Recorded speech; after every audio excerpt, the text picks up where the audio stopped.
Hey family, it's season 6 here at the Hope TV, and I'm so excited to bring Theology in 30 to the Hope TV platform. Just a little history. Theology in 30 was birthed in 2018, y'all remember, on my Instagram and Facebook pages. And I want to thank our executive producer, Dr. E. Dewey Smith Jr., and the entire House of Hope Atlanta media and marketing family for allowing me to bring Theology in 30 to Hope TV. Now, just to give a little information about the show and what we do here on Theology in 30, it came out of my desire to encourage and engage in theological discourse with my friends, colleagues, families, and people who are just curious. So this show is exciting in so many ways. Right here, I have to stop and thank all of our supporters and our viewing audience who have been with us since 2020. Thank you so much. I can't believe it's 2022. So you know what I need you to do, because I love you all and I appreciate your support. I need y'all to let me know that you're here. Say something in the comments. Let me know where you're watching from. Also, you can feel free to ask a question during our episode tonight, and we will try. I said try. We will try to answer your question live while you're watching this episode. We also want to grow our viewership, so I need you to do 2 things. Follow us at the Hope TV on Instagram, and also we need you to share this page from our page to your page, because we know you know somebody who's curious about theological questions as well. So let me say, in introduction of tonight's episode, I know that I have some amazing preachers, teachers, scholars, and just people who are interested and curious about ministry watching, who, whenever you teach, your lessons are prepared 90 days in advance. I know that's you, but that's not me. If I can be honest, this season has challenged me in so many ways to write and to stay productive. And because we want to be thorough and we want to be relevant, but there's so much happening. Sometimes the sermon writing process and making sure that there's enough theology and research behind the sermon can be a challenge. And so I believe tonight, our guest, the Reverend Dr. George Miller III, is going to help us busy pastors who find ourselves struggling at times to fit enough theology in a message, but also finding the time to sit down and really internalize the content that we have in our messages. So I invited my brother. This is my brother. He is a preaching machine and an amazing teacher. He grew up in the Metropolitan Baptist Church in Washington, D.C., under the pastorate of the renowned Reverend Dr. H. Beecher Hicks Jr. He grew up and was exposed on a very personal level to some of the greatest, and I mean greatest, theological minds and preachers in the country. And it was in this environment that he received his call to ministry. He's earned a bachelor's degree in business administration from Morehouse. So if I have any Morehouse brothers watching, I need y'all to let me know. I need you to say something in the comments. And he mounted the pulpit less than an hour after his graduation to preach his first sermon. In 2005, he was rewarded a Master of Divinity degree from the prestigious Candler School of Theology at Emory University, my alma mater. And additionally, Reverend Miller has obtained a Master of Business Administration degree from Augusta State University. And y'all thought I was done, but there's more. A Doctor of Ministry degree from the Interdenominational Theological Center. And his focus was in Black church and social justice. He's a great husband, friend, father, and pastor of the Elam Baptist Church in Augusta and Martinez, Georgia. And every time I hear him, I see something in the biblical text that I've never seen before. So Theology in 30 audience, will you join me in welcoming Pastor, the Reverend Dr. George Miller III. Say hello to everybody tonight. God bless you. Happy day. I'm so glad to be here on Theology in 30. This is awesome. This is incredible. And I'm honored to be with my sister beloved in Jesus' name. Honored to have you, bro. Let's just get into it. I was saying on Instagram just a few days ago that preaching should be theology in street clothes. That preaching should be theology in street clothes. And so what I love most about preaching is that we get to communicate the gospel in ways that anyone can relate to and understand. And you are really good at that. So I want to ask you this question. What do you love the most about your practice of Black preaching? Let's go. I love the way in which Black preaching historically, and even up until present age, is allows us to really be creative and stretch the conversation, to really deal with not just spiritual or celestial issues, but everyday practical issues. What is God saying about this? Not just historically or biblically, but what is God saying now? How do we work through this? And preaching is such a dialogue, and oftentimes we talk about dialogue, we're talking about call and response, right? But the way Yes. I approach preaching is not just the call and response aspect of the dialogue, but I'm working through this issue theologically. Let's work through it together. That's how I approach preaching. I'm not coming to you with answers. This is what I'm struggling with, what I'm thinking about, what I sense the Lord doing. And in this conversation, let's see if you sense God doing the same thing or if you agree with me in what I believe God is doing. I like the I, liberty that Black preaching allows us to engage in. I love it. I love it. And so you're already getting to uh, the meatier I'm part, sorry. or the I'm more sorry. the substantive part of our conversation. I thought we are gonna get here later, but since we're already here, um, Sure. I want to ask you this question: how do you, as a pastor, with everything that you have going on, I've had the wonderful opportunity and the pleasure and the honor of meeting your family. You're a full-time husband, you're a full-time dad, you have beautiful kids who demand a lot of attention. So if you're going to have this theological dialogue with me as I'm walking along in the sermon with you, how do you make that happen with everything else that you have going on? Kind of walk us through how you write your sermon between Monday and however long it takes you.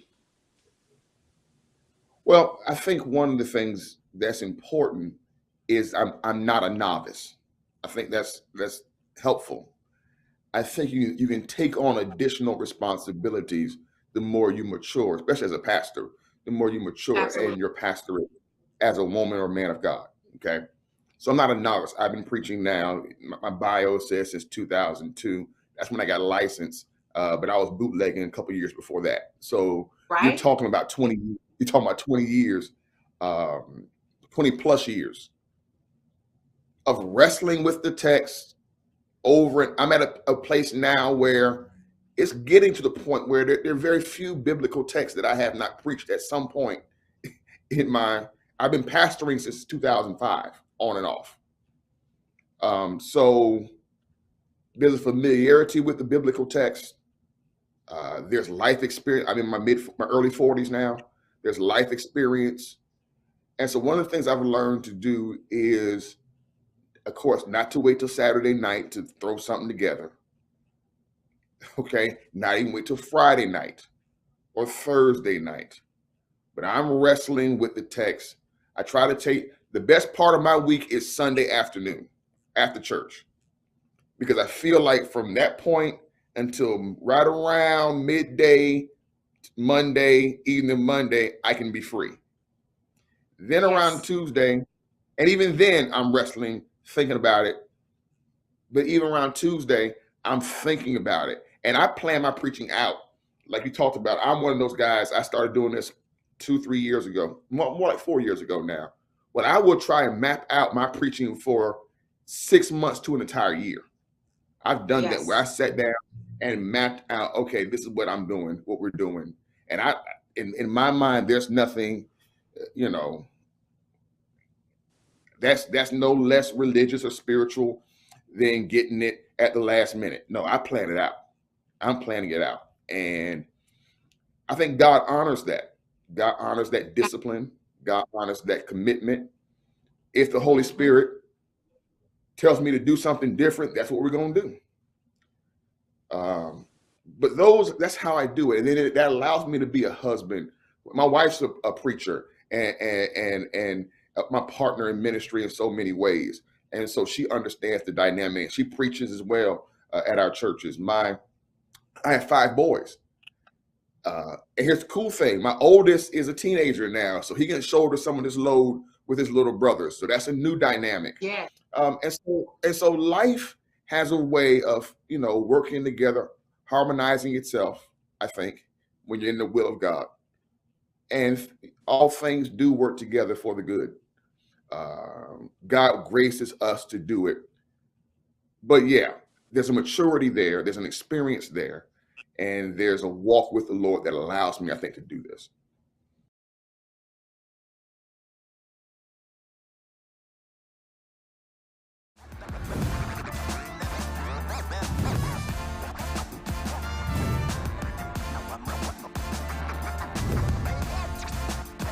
I know you just talked about how you didn't hear of that many people traveling or whatnot, but was there a specific inspiration for writing a book about it and creating content about being a Black traveler?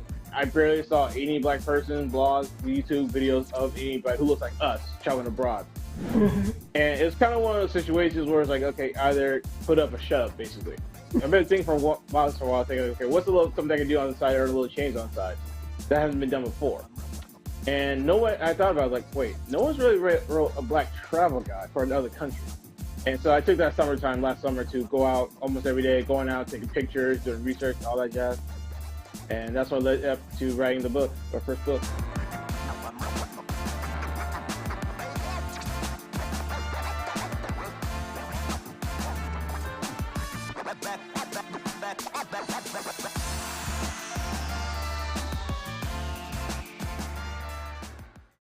Honey, what I think you need is a socket wrench. I played JV basketball. I'm sorry. I don't think it looks right. This is good, and it's all good, baby. Is it really all good?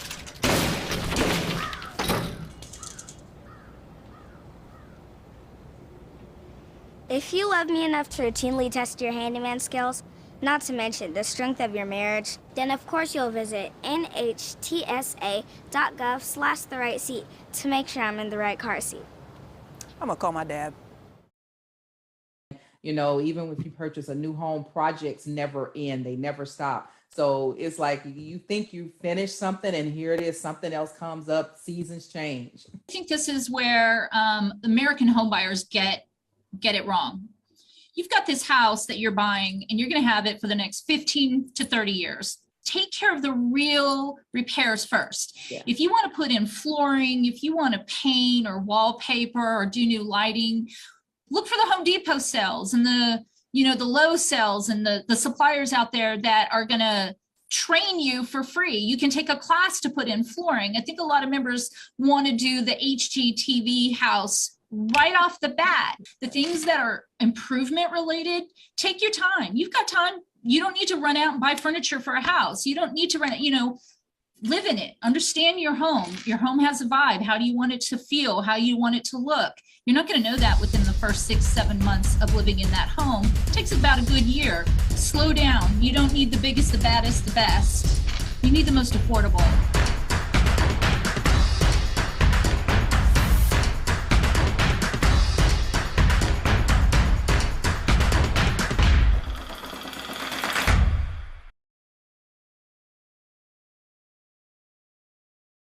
So I hear you saying there is no substitute for discipline, for hard work, and for practice. As you mature as a pastor, you just began to pick up these methods and these ways of making sure the work is done by the time you get to Sunday.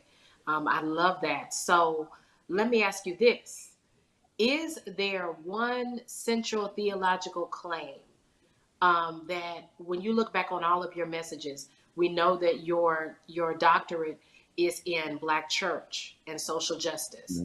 But is there one central theological claim that you see coming back every, time and again in a message? You see this one theological claim. That is a phenomenal question. And you know what? Can I pull the curtain back a little bit on the show?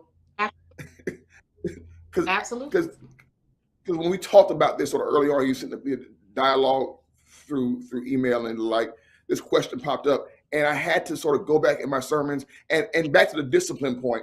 I'm a manuscript preacher. I'm a notorious manuscript preacher. So Me too. yeah, Dr. Hicks was my childhood pastor. My mother was my pastor for a long time. So Dr. H.B. Hicks is a manuscript. So my understanding of preaching fundamentally is manuscript. So I labor intensely over the manuscript.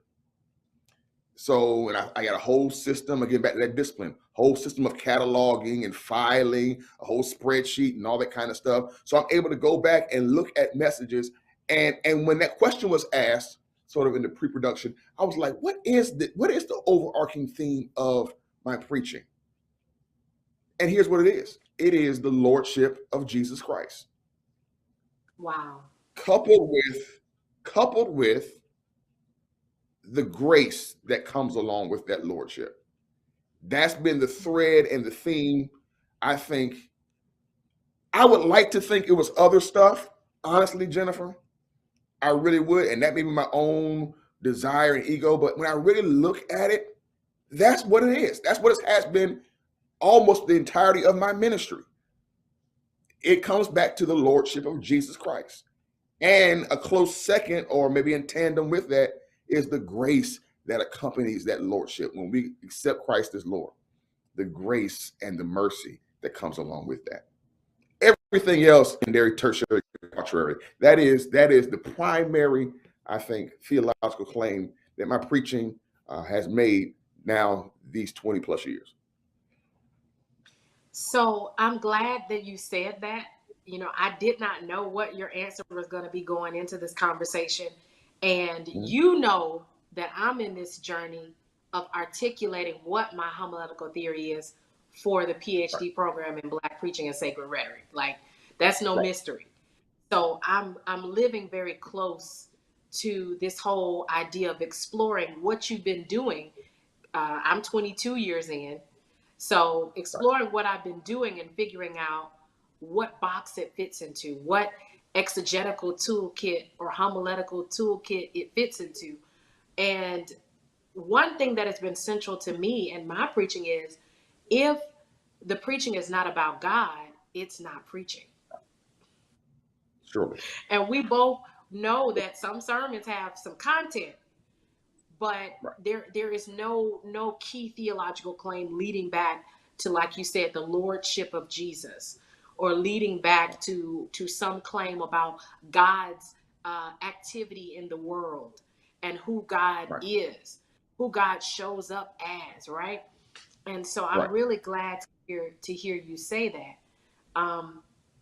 Let's stay there for a minute and talk about difficult text, because there are some biblical texts where I know when I look at Esther, for example, some text in Esther, and a few other texts, you kind of have to, okay, what is this saying about God?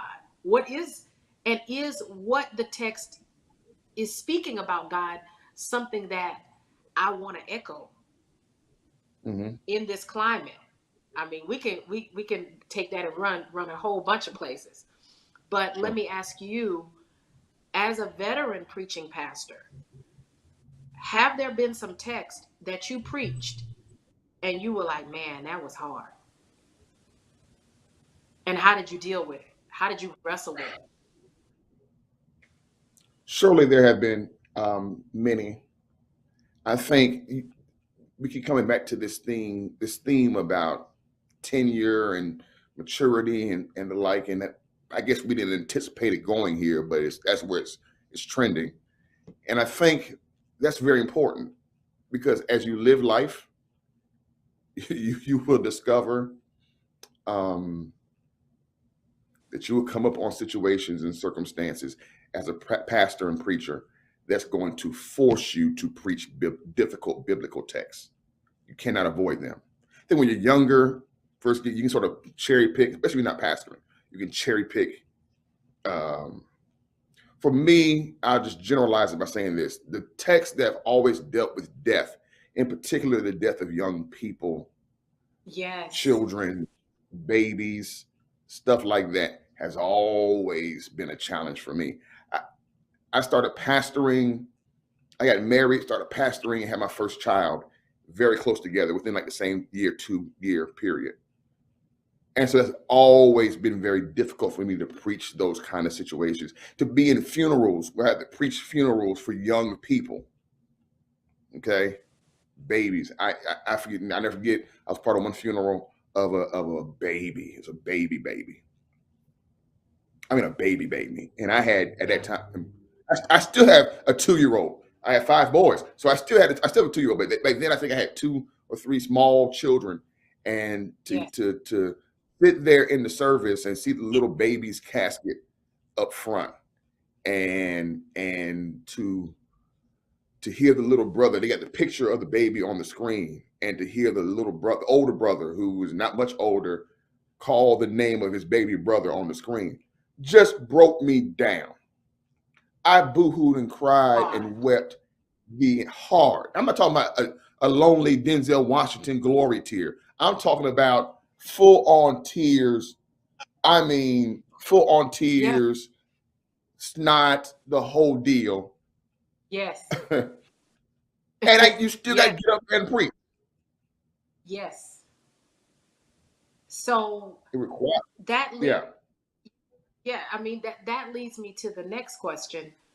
When you are in those moments, because I think as preachers, we don't talk about this kind of stuff. How when the sermon is hard and it's a struggle to even get through the sermon. Let me ask you this. What did you tell yourself when you heard that voice of the big brother calling out for their sibling? What did you tell yourself to stay focused in that moment? Or did you pause and just take a moment to be present with the family? Yeah, I mean, that was prior to the moment. There were moments during that sermon. One thing I always do, right, wrong, or indifferent, I always had this ethic about duty. Okay, George, you have a duty. George, we're talking about preaching, right? What is preaching really? In some sense, it's speaking for God. Because the people want to hear from God. I got to figure out how to help this family in this moment make some sort of, if not sense, some sort of, I can't say my words that God gives me is really going to help that much. But maybe it can at least point them in a direction. That window or door may be way down the road, but there it is in that direction. It's Godward. It's that way. You got a duty, George. Pull it together. And I right, wrong, or indifferent. And I've always even trained my associates. I train them that way. When I was executive pastor at my last associate ministers, and there'd be times when they were just full on in emotion, and I would have to tell them, all right, we got something we got to do. All right, the invitation's being extended. Put your shoes on, wipe your face, let's go. We are God's agents in that moment. And that's when I had to funeralize my grandmother. I pulled it together and said, okay, George, all right, you have a duty to do. You're God's agent. And that served me well. It has. That's kind of my fail-safe to get me through those difficult moments. So one thing that has been evident for me whenever I've heard you preach, and I've heard you preach several times, either live or just watching your broadcast, your church's services. And one thing that I've noticed is you always seem to be full. And what I mean by that is, it is evident to me there is a devotional journey that accompanies. I thought you said I was getting big. I thought you were going to say I'm getting fat. That's what I thought you were going with that. And I was about to say, we're going to do that tonight? Not tonight, but you know, like that, when I say full, it's like he talks to God.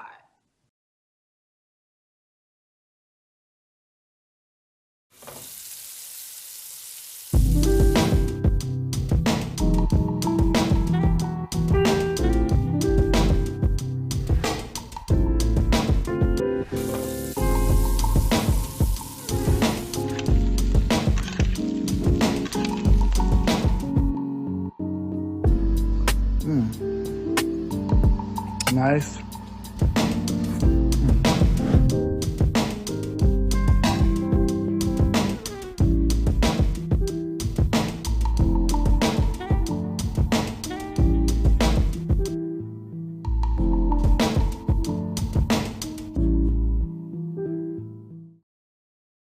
You budget.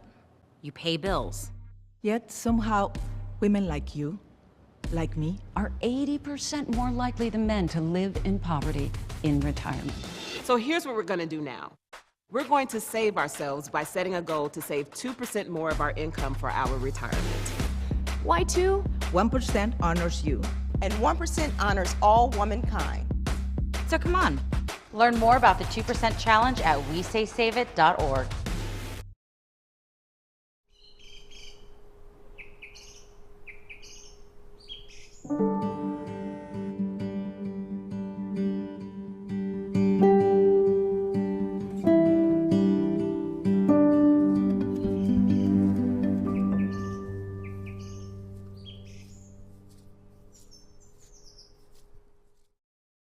For the busy pastor who has, like you, a family, obligations, you just started teaching. So how do you stay full when life is when life is pushing you toward empty? When there's so much grabbing for your attention and your mind and your energy, right? How do you stay full? Wow. I think I finally figured out a couple years back how to have a walk with the Lord and a devotion to God that's ongoing. Over the years, I've learned how to commune with God basically all the time. I'm not saying I'm always in prayer. I'm not saying that. Matter of fact, somebody might say that Miller's prayer life is off because I don't go lay out before the Lord on Saturday night in preparation for Sunday for hours. I don't put on sackcloth and ashes. I don't do all that kind of stuff. I don't. Here's the truth. You want to know the truth, Jennifer? Here's the truth. People don't want to hear this because they love the whole 40 hours for one sermon thing. They love that whole thing. It don't take me 40 hours. Bosdick, right? Bosdick. It don't take me 40 hours. There was a time where I labored intensely, but again, I done been to school 15 times. And there's this continual conversation that I have with God, and I ask God the hard questions. I'm wrestling with the hard issues. I'm not dealing with just the surface anymore. God is big enough to answer and handle our questions, and so when I ask them, I usually get some insight, something that I think will help the people. I love it. Something to help the people. It is a Christ-centered message, but it is a message that desires to meet people at the point of their needs. Has to. I love it. I love it. I love it. How can it not in COVID? How can we not meet people where they are with COVID? What the Bible talks about? I mean, where COVID at in the Bible? It ain't in the Bible. There's plagues and pestilence, but we got to deal with stuff that we haven't had to deal with in 100+ years. It has to meet them where they are. Absolutely. I actually want to stay there, but we are almost to the 30-minute mark. And so I want to give you a chance to just tell us what you want us to know about your preaching, because like I said, every time I hear you, I learn something, or I'm able to see the text from a perspective that I hadn't thought about. I'll never forget, you were teaching a session. We were down in Bolingbrook. You were teaching a session, and I was just blown away because I was like, how did he come up with that? I don't even remember what the text was, but I was like, how did he come up with that? So before we close, just kind of leave us with what you want people to know about your preaching, what you enjoy the most about your preaching, or maybe what you struggle with the most. I'll just let you choose whatever you want to share in closing. How about this? I will tie all that up in one bow. Here's what you need to know about my preaching. Here's what I enjoy about my preaching. And here's what's challenging me about my preaching is that it's changing. It's changing. That wow. Every couple of years, 2 or 3 years, I see and feel God changing the tone, the tenor, the nature of my proclamation, the presentation of the proclamation. And I like my comfort zone, and God is always pushing me and us out of our comfort zone.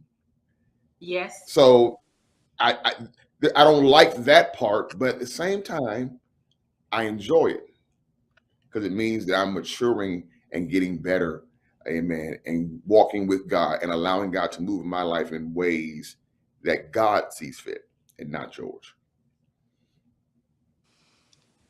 Okay. I didn't think you were going to leave me like that. I'm over here. I want to lift my hands because lift them. You're helping me because, like, it has been a struggle for me to work on something that I'm using, to work on my preaching while I'm preaching. Sure. But you've just freed us up. You said your preaching is changing and you're a veteran. So if there's a new preacher watching right now, or just somebody who's, just getting started on their journey in ministry and learning and reading the Word of God, it's okay for God to shift your perspectives. That's Absolutely. called growth. That's called growth. And so I just believe we may have to have you back, Dr. George, because I need to hear some more about this. I need to hear some more. To our Theology in 30 audience, I told you tonight's show would be engaging and thoughtful, and it was. So I want to thank you, Dr. George, for just being you. Thank you. You understood the assignment. And so it is appreciated. We got to go. That will conclude tonight's Theology in 30 episode. Until next week, remember, we are the House of Hope Atlanta. Dr. E. Dewey Smith Jr. is our pastor, and we believe that life with God is better in every way, every day.